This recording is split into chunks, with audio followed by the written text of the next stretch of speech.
Continuation of the previous video. Digestion of lipids. Digestion of lipids is similar in vertebrates and invertebrates. Ordinary neutral fats of plants and animals are triglycerides. They are esters of one molecule of glycerol and three molecules of fatty acids. So they are highly water insoluble and hence are not easily hydrolyzable by enzymes. Their hydrolysis is accomplished by two sets of enzymes, namely lipases and esterases. The distinction between these two enzymes is only very subtle. The major difference is that lipases hydrolyze the esters of long-chain fatty acids, releasing glycerides and fatty acids, whereas esterases hydrolyze the esters of short-chain fatty acids, releasing glycerol and fatty acids. So when we try to learn about lipid digestion in vertebrates, lipid digestion in vertebrates is mediated by gastric, pancreatic and intestinal ligases and intestinal esterases. Gastric ligases act only on previously emulsified fats or emulsified fats, those in milk. This initial emulsification is brought about by pepsin or rennet. Emulsification is the breakdown of large and complex fat globules into small and simple fat droplets. Pancreatic and intestinal lipases act on emulsified fats in the intestinal lumen. This emulsification is brought about by bile. Also, bile salts activate lipases and protect them from unfolding. A small protein in the pancreatic juice called colipase probably protects the lipases from inhibition by bile salts. Lipase bring about the partial hydrolysis of triglycerides into diglycerides and monoglycerides. These are further acted upon by esterases, bringing out their complete and final hydrolysis into fatty acids and glycerol. So when we try to learn about this topic in detail, let's have a summary of lipid digestion. So gastric digestion, fat with the help of pepsin and rennet, emulsified fat turn into emulsified fat. Later this emulsified fat with the help of gastric lipase turn into fatty acids and glycerol. This whole thing happens in case of gastric digestion, as a part of gastric digestion. Then next part, intestinal digestion, fat or triglyceride with the help of bile salts transform into emulsified fat. These emulsified fats later turn to fatty acids and glycerol with the help of pancreatic lipases. After that, emulsified fat turn to diglycerides and monoglycerides with the help of intestinal lipases. Later, fatty acids and glycerols are produced with the help of intestinal esterases from this mono and diglycerides. Next, lipid digestion in invertebrates. Lipases and esterases bring about lipid digestion in invertebrates. In protozoans, lipases and carboxylic esterases are found to be involved in lipid digestion in food vacuoles. Simple digestive esterases are predominant in most invertebrates such as nematodes, polychaetes, crustaceans, insects, bivalve mollusks, gastropods and echinoderms. Next, digestion of nucleic acids. Nucleic acids are digested by the nucleolytic enzymes found in the intestinal juice. They are of three kinds, namely nucleases, phosphatases and nucleosidases. Nucleosidases. Nuclease hydrolyze nucleic acid to nucleotides. They include RNases and DNases. Phosphatases hydrolyze nucleotides into nucleosides and phosphoric acid. Nucleosidases degrade nucleosides into free sugars and nitrogenous bases. Then next major topic is about nervous and hormonal control of digestive activities. Nervous and hormonal control of digestive activities.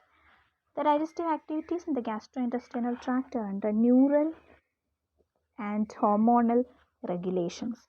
For example, secretion of saliva is under the control of autonomous nervous system.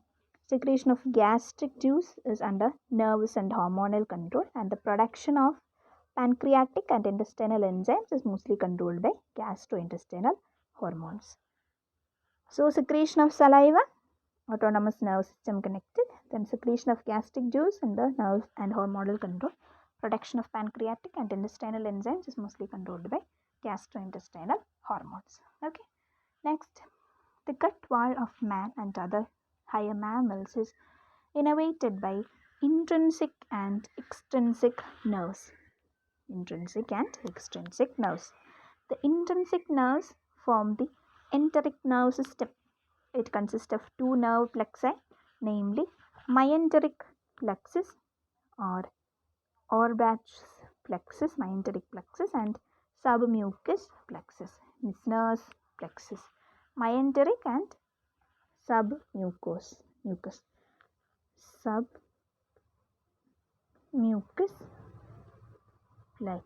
and myenteric plexus. Okay. Myenteric plexus is the outer one located in between the longitudinal and the circular muscles. It controls the gastrointestinal peristaltic movements.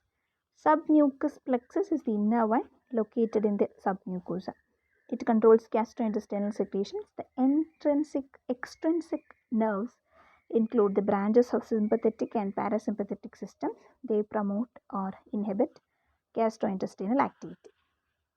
Then sympathetic innervation inhibits motility and parasympathetic innervation stimulate motility. Together, those two regulate and modify the coordinated motor activity. In an excitatory wave called basic electrical rhythm determines the rhythm and frequency of gastric contraction. It originates from a pacemaker in the longitudinal muscles of the upper stomach. Then gastrointestinal hormones are very important. Gastrointestinal hormones are the hormones secreted by gastrointestinal tract. They include gastrin, secretin, enterogastrone, cholecystokinin or pancreozymin, duocrinin, villiginin, I'm not sure about the pronunciation, villiginin, enterocrinin, gastric inhibitory peptide, vasoactive intestinal peptide, motilin, thymodinin. Once again, learn about this. Gastrin, you might have heard about this. Secretin, enterogastrone,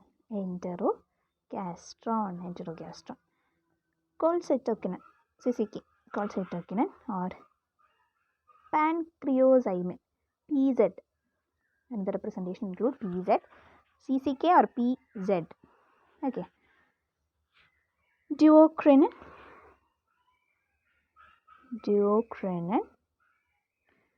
villiginin, enterocrinin, gastric inhibitory peptide and vasoactive intestinal peptide, motilin, thymodinin, etc. So gastrin is there. Gastrin is not in fact a single hormone, but is a family of at least 6 structurally similar polypeptides. Gastrin is not in fact a single hormone. It's a family of at least 6 structurally similar polypeptides. They fall into 2 chemical groups, namely little gastrin and big gastrin. The former has 17 amino acid residues and the latter has 35 amino acid residues. Little and big. Okay. Gastrin is secreted by the pyloric and duodenal mucosa. So there are 2 kinds of gastrin, stomach gastrin and intestinal gastrin. Stomach gastrin is there and intestinal gastrin is also there. Stomach gastrin and intestinal gastrin. In general, gastrin produces excitatory effects and governs the balanced production of HCl. It stimulates secretion of pepsin and HCl, promotes the secretion of HCO3- by pancreas and liver, constricts the lower esophageal sphincter, increases the frequency and velocity of BER,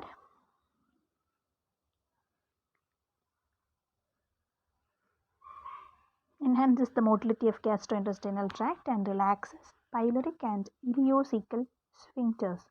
High concentrations of HCl inhibit and low concentrations stimulate gastrin production. Later, secretin. We are going to learn about secretin. So, which are the major points related to gastrin? Little gastrin and big gastrin, 2 types. Stomach gastrin and intestinal gastrin is there. Gastrin produces excitatory effects and governs the balanced production of HCl. It stimulates the secretion of pepsin and HCl. Along with that, it promotes the secretion of HCO3 minus by pancreas and liver. Constricts the lower esophageal sphincter, increases the frequency and velocity of BER, enhances the motility of the gastrointestinal tract, and relaxes pyloric and ileocecal sphincters. High concentration of HCl inhibit and low concentration stimulate gastrin production. Next, secretin. Secretin is produced by the duodenal and jejunal mucosa.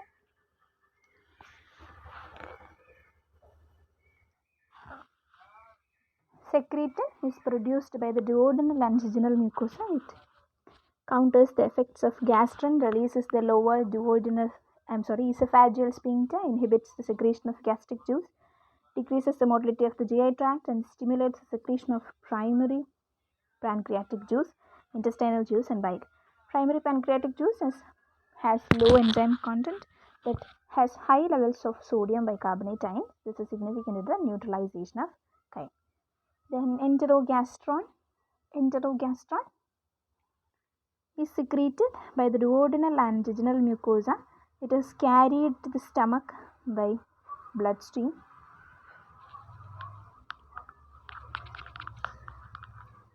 It inhibits the production of gastric juice in general and HCl in particular. So earlier we just learned about gastrin. So gastrin stimulates HCl secretion, but at the same time enterogastron inhibits stimulation and release of HCl in particular. Okay, enterogastron. Then cholecystokinin CCK, also called pancreozymin, is secreted by the duodenal and jejunal mucosa.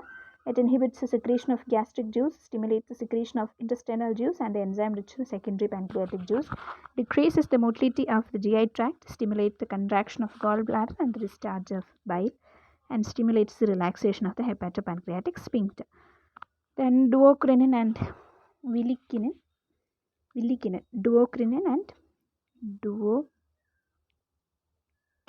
and villikinin. These are secreted by the duodenal mucosa. Duocrinin stimulates the activity of Brunner's glands and villikinin stimulates the movement of villi. Villikinin. No, I'm sorry about mispronouncing. This must be villikinin. Then enterocrinin. Enterocrinin is secreted by the mucosa of jejunum and ileum. It stimulates the activity of intestinal digestive glands and thereby increases the production of Succus entericis, intestinal digestive juice, gastric inhibitory peptide or GIP. GIP is a peptide hormone secreted by the duodenal and jejunal mucosa. The presence of mucosa and fat in the duodenum induces its production. Gastric inhibitory peptide inhibits the secretion of gastric juice, decreases the motility of the GI tract and stimulates the production of insulin. Then vasoactive intestinal peptide or VIP. Vasoactive intestinal peptide GIP. Gastric inhibitory peptide, vasoactive inhibitory peptide. Vasoactive intestinal peptide. Vasoactive intestinal peptide. VIP is a polypeptide neurohormone produced by the vasomotor nerve fibers in the GI tract. It stimulates the secretion of the electrolytes rich intestinal juice, inhibits the gastric secretion of HCl, stimulates the relaxation of the smooth muscles of the intestine, and serves as a peripheral vasodilator. Then mutilin is a polypeptide hormone secreted by the duodenal mucosa. It stimulates gastrin secretion and induces the contraction of the smooth muscles of the intestine. Then chymodenin. Chymodenin is a peptide hormone secreted by the duodenal mucosa. It stimulates the selective secretion of chymotrypsinogen by pancreas. In addition to the above mentioned hormones, some other hormones are also believed to regulate digestive activity. They include bombesin, neurotensin, somatostatin, etc. The source of bombesin is not known. It promotes gastric secretion, contraction and emptying of gallbladder, and motility of small intestine. Neurotensin is secreted by the motor neurons of the enteric nervous system. It inhibits the motility of the GI tract. Somatostatin is hypothalamic hormone which inhibits the pituitary growth hormone. It may be brought to GI tract also, where it inhibits the secretion of gastric and pancreatic juice, and some gastrointestinal hormones secrete in motilin, GIP and BIP, decrease intestinal motility and increase the contractibility of gallbladder.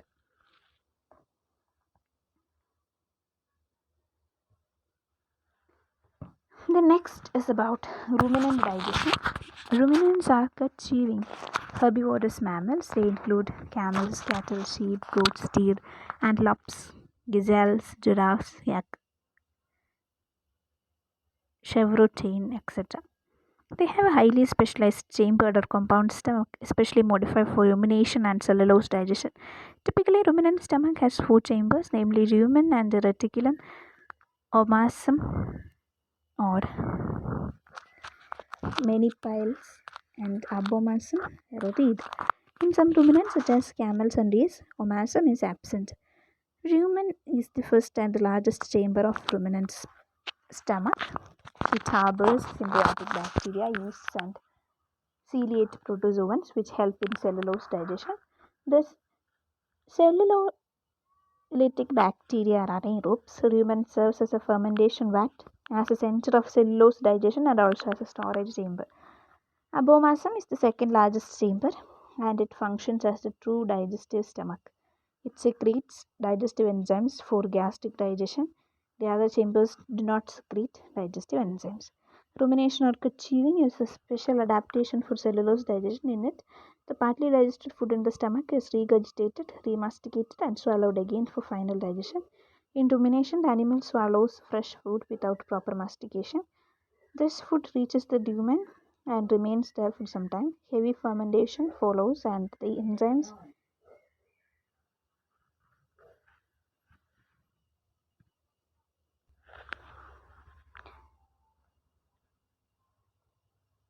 These cellulolytic bacteria are anaerobes.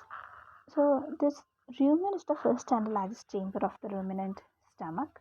It harbors symbiotic bacteria, yeasts, and ciliate protozoans which help in cellulose digestion. These cellulolytic bacteria are anaerobes, you know that. So, rumen serves as a fermentation vat, as a center of cellulose digestion, and also as a storage chamber. Abomasum is the second largest chamber and it functions as a true digestive stomach. It secretes digestive enzymes for gastric digestion, and other chambers do not secrete digestive enzymes. Rumination or cut-chewing is a special adaptation for cellulose digestion. In it, the partly digested food in the stomach is regurgitated, remasticated, and swallowed again for final digestion. In rumination, the animal swallows fresh food without proper mastication. This food reaches the rumen and remains there for some time. Heavy fermentation follows. The enzymes secreted by symbiotic bacteria and protozoans break down cellulose. The fermentation products mostly include short chain organic acids such as formic acid, acetic acid, propionic acid, succinic acid, and lactic acid, along with some butyric acid. So they will be absorbed directly and utilized by the animal. Most of the CO2 and CH4 formed during fermentation will escape by belching or eructation. Eructation. So rumination or cut-chewing is a special adaptation for cellulose digestion. We know that. After continued fermentation causes the accumulation of organic acids in the stomach. This may abnormally alter the pH and fluid content of the stomach and adversely affect the activation of bacteria. To avoid such a situation, the animal would secrete enormous amounts of bicarbonate-rich saliva, which may cause a buffering system. So rapid absorption of fatty acids prevents their excessive accumulation. The saliva of ruminants is little more than a dilute solution of sodium bicarbonate, and it serves as a buffer and also as fermentation medium for microorganisms. The partly digested food slowly moves from rumen to reticulum. Here it gets rolled into small balls called cud. Later on, At rest, the animal regurgitates the gut, finally masticates it and swallows it again. This is rumination. The thoroughly masticated food re-enters the rumen and undergoes further fermentation. Then it slowly passes to the other chambers. In the omasum, most of the water and some salts are absorbed. As a result, the food mass gets concentrated. Then abomasum, the true digestive stomach, secretes digestive enzymes for gastric digestion. The symbiotic microorganisms inhabiting the rumen of ruminants are obligate anaerobes. So they meet their energy requirement only through fermentation. Fermentation needs only small amount of energy for these organisms. At the same time, the host or animal gets plenty of fermentation products for their oxidative metabolism. What is the significance of this ruminant digestion? Ruminant mode of digestion is nutritionally advantageous to the animal in several ways. Some of its significance are the following. First, microbial fermentation in the rumen enables cellulose digestion and provides the animal enough raw materials for oxidative metabolism. When we try to learn about this ruminant stomach and pathways of food movement, you could see portions like duodenum, abomasum, blood returning to rectum, food masses into rumen, esophagus, omasum region, then rumen and reticulum. The symbiotic microorganisms in the rumen synthesizes proteins and some essential amino acids from inorganic nitrogen compounds such as ammonium salts and make them available to the host animal. This is especially advantageous when the animal feeds on low-grade food. The ruminant mode of digestion enables the utilization of urea. In this case, the urea produced in metabolism reaches the rumen. Here it gets hydrolyzed to CO2 and NH3. Thus, NH3 is utilized for the synthesis of proteins. Rumen microorganisms synthesize some B group vitamins, especially vitamin B12, and supply them to the host animal. So, rumination slows down the passage of food through the fermentation chamber. Rumen ensures the digestion of cellulose and enables thorough mixing of the food with enzymes. Digestive fermentation is not exclusively restricted to ruminant mammals. Similar fermentation is present in some non-ruminant mammals also. For example, gastric fermentation occurs in expanded cardiac stomach of hippopotamus, and in the greatly elongated stomach of kangaroos. And cecal fermentation occurs in the extended intestinal cecum of horse, pig, and rabbit. A process somewhat physiologically related to rumination is common among rabbits and rodents. It is called coprophagy or refection, fecal feeding or fecal reinjection, which we just mentioned in the previous video.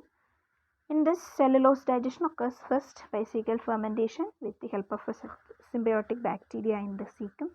The partly digested food is then passed out as soft feces. It is reingested for elaborate gastric and intestinal digestion. Then absorption of digested food.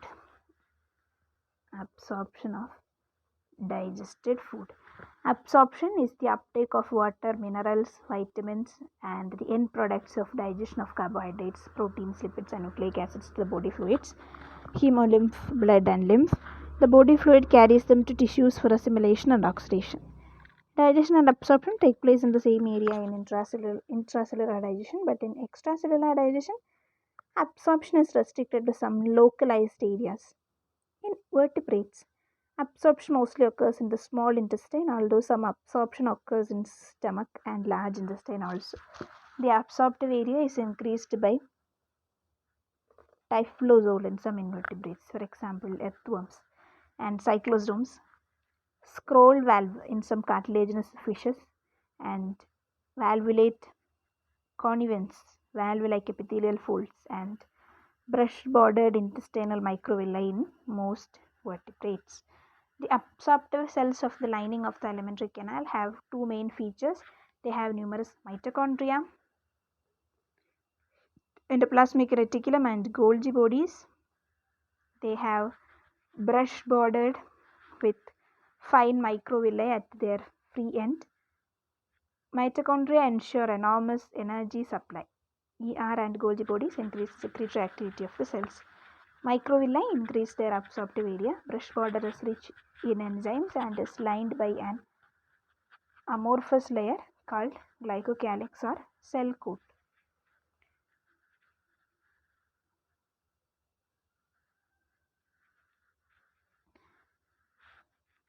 Now let's learn about mechanism of absorption. Absorption is physical as well as a physiological process.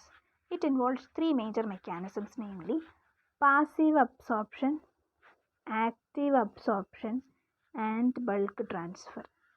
Passive absorption, active absorption, and bulk transfer. First, passive absorption. Passive absorption or passive transport is the energy independent transport of substances in concentration and electrochemical gradients or potential gradients. It involves four processes, namely osmosis, simple or free diffusion, facilitated diffusion, and solvent drag. Osmosis, simple diffusion, facilitated diffusion, and solvent drag.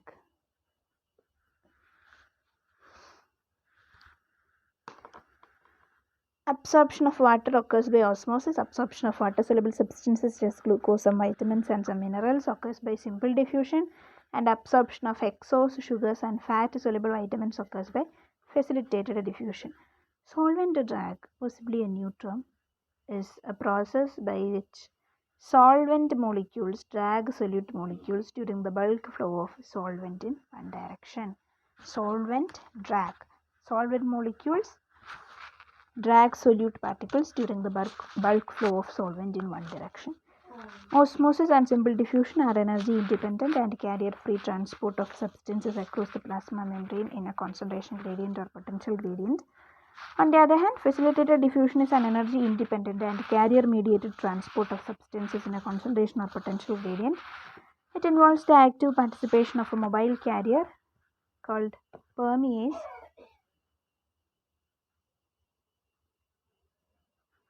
located in the plasma membrane.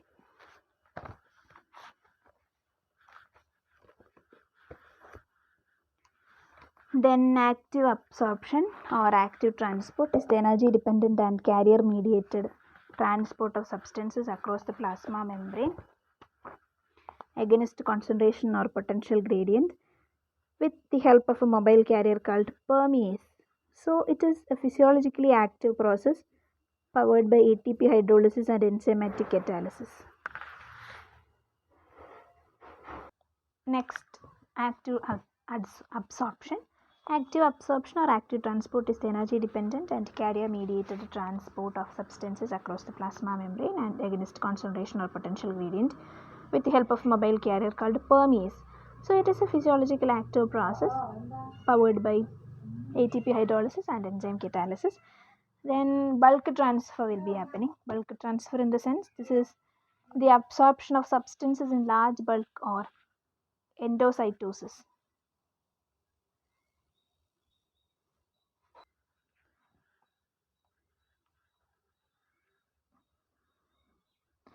In this process, plasma membrane produces pocket-like invaginations called endocytic vesicles.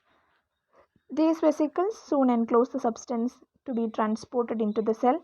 Then they grow inward into the cytoplasm, get pinched off from the plasma membrane and become completely internalized. Now they are called endosomes. Endocytosis of solid substances is called phagocytosis, and that of liquid substances is called pinocytosis. Then absorption of sugars. Absorption of sugars occurs mostly by active transport and to a little extent by passive transport. Sugars are absorbed mostly as monosaccharides. Disaccharides only very scarcely absorbed and polysaccharides are not at all absorbed as much. Monosaccharides are the only sugars which can be absorbed directly. Disaccharides are to be hydrolyzed to monosaccharide units before they can be absorbed. This is accomplished by the disaccharidase is present in the intestinal brush border. Polysaccharides must be first hydrolyzed by amylase before they can be acted upon by intestinal surface enzyme for final absorption.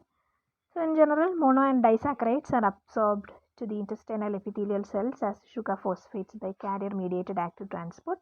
Within these cells, sugar phosphates get hydrolyzed back to sugars Also, disaccharides are further hydrolyzed to monosaccharides with the help of intracellular disaccharides. Monosaccharides then passively diffuse to the bloodstream. The active absorption of sugars such as glucose and galactose is almost always coupled with the active transport of sodium. In other words, it is a sodium-dependent carrier mechanism. Therefore, it is often called Na plus co-transport mechanism. Na plus probably activates ATPase and thereby accelerates ATP hydrolysis to provide enough energy for active transport. In decoupled transport or co-transport of glucose and sodium, the carrier molecule links with sodium and glucose and forms a carrier glucose-sodium complex. This complexing occurs on the outer surface of the plasma membrane.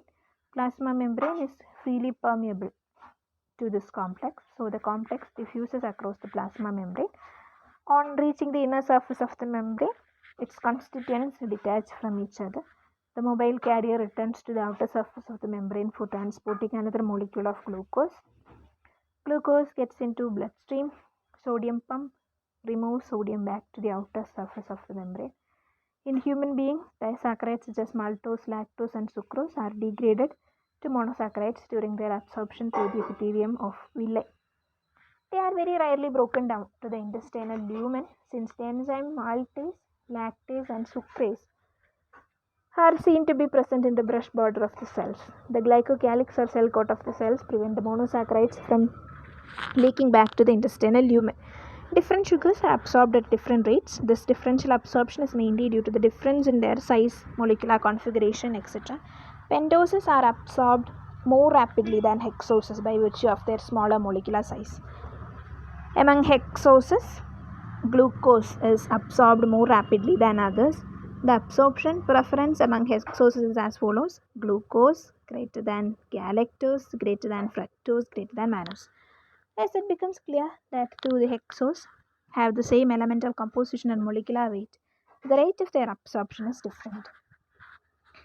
There is a direct relation between the rate of sugar absorption and the influence of thyroxine, pituitary hormone, and B complex vitamins.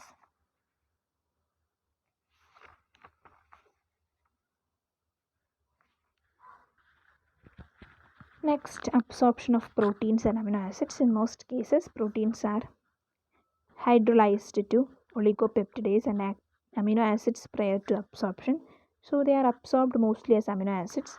However, there are instances in which proteins or polypeptides are absorbed intact without prior degradation. This is the case with proteins or polypeptides are absorbed intact without prior degradation. This is the case with antibodies. Just as glucose absorption, amino acid absorption also is Na plus dependent. In human infants, milk protein and egg albumin directly pass through the intestinal mucosa and get into the blood. Some amino acids such as alanine, histidine, methionine, and glycine are absorbed more easily as dipeptides or tripeptides rather than as free amino acids. In mammalian infants, significant amounts of protein may be absorbed by pinocytosis. In mammals, antibodies pass from maternal blood to fetal blood through the placental membrane during intrauterine life.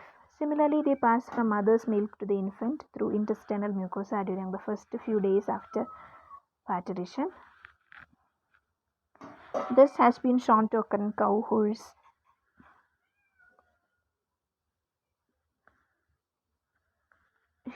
goat, sheep, and pig. Very shortly afterwards, intestinal mucosa loses the permeability to proteins.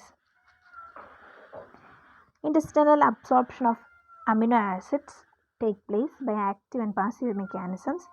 All L amino acids, naturally occurring amino acids, are absorbed by carrier-mediated active transport, but their isomers, the D amino acids, are absorbed by passive diffusion. Active absorption of amino acids is dependent on sodium and oxygen supply. Lack of oxygen supply, in all probability, adversely affects active amino acid absorption. The rate of active absorption is much higher than that of passive absorption. The absorption of some amino acids is stimulated by the simultaneous absorption of glucose. This suggests that different transport systems are coupled together. There are four major systems of the absorption of amino acids as follows: transport system for neutral amino acids, such as alanine, valine, serine, leucine, isoleucine, glycine, etc. Transport system for acidic or bicarbonate containing or bicarboxylic amino acids such as aspartic acid and glutamic acid. Transport system for basic diamino amino acids such as cysteine, lysine, arginine, ornithine, etc. Transport system for amino acids. Some amino acids such as glycine may be transported by more than one system.